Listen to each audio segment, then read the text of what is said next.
Hello YouTube, I'm back with the next BattleBots review. Today I'm reviewing half of episode, episode 1, the official episode 1 of Season 2.0. This is the one that actually starts the tournament, because the last one was more of a little preview of what was coming for Season 2, all the new builders and stuff like that. It was one fight, but this is going to go through only half because there's 6 fights to look at.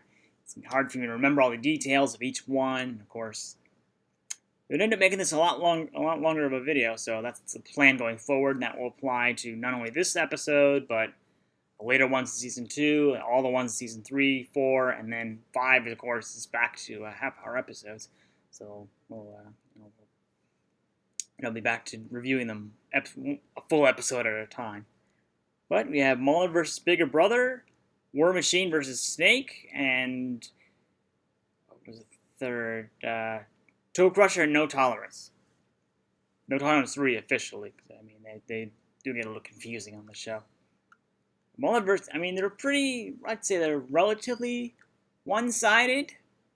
Although, I guess Mauler versus Bigger Brother, we probably don't know how many of us thought would go the way it did.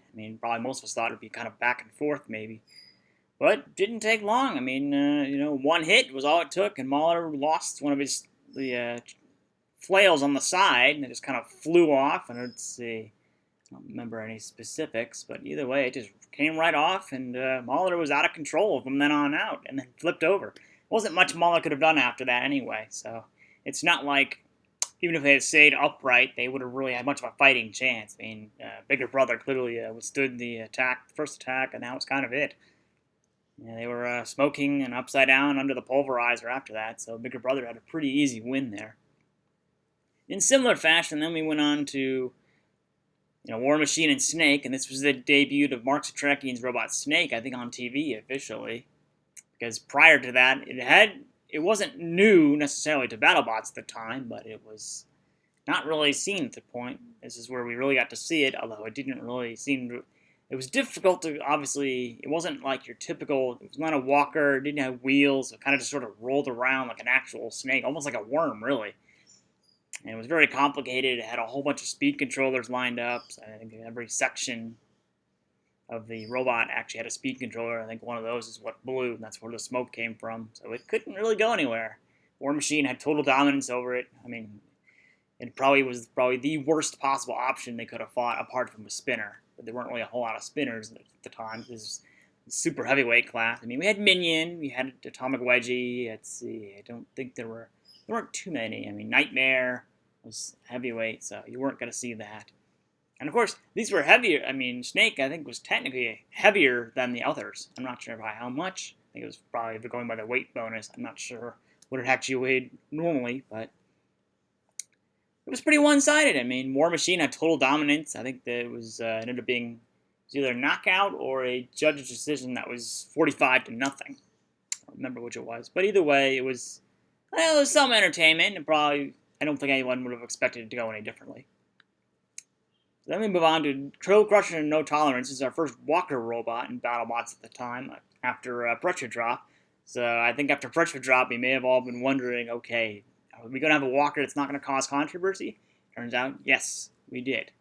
Mechadon, let's see, not cause controversy and work a little more effectively. We got half of that. We avoided the controversy. Mechadon, although Mechadon, I guess, kind of sort of caused a little controversy. It was moving, but it was disabled as well. It was moving only in the sense that it was pivoting its body, its sections around to try to get back over, while Ginsu couldn't do anything.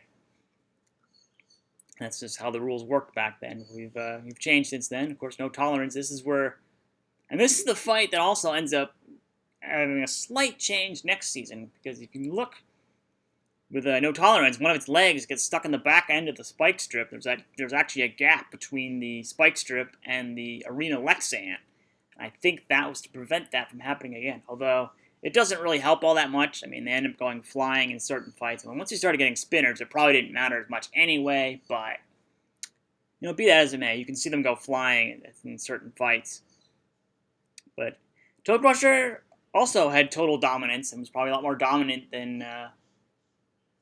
Actually, I guess it was about the same, because Toe Crusher was showing its strength because it was. I mean, this is a walker, so it had a 50% weight advantage, and I'm sure Toe Crusher was pretty strong to begin with, but I mean, it just really showed it because it was not only able to drag it just by the Warhammer spike, but it was drove it over the kill saws and caused enough damage to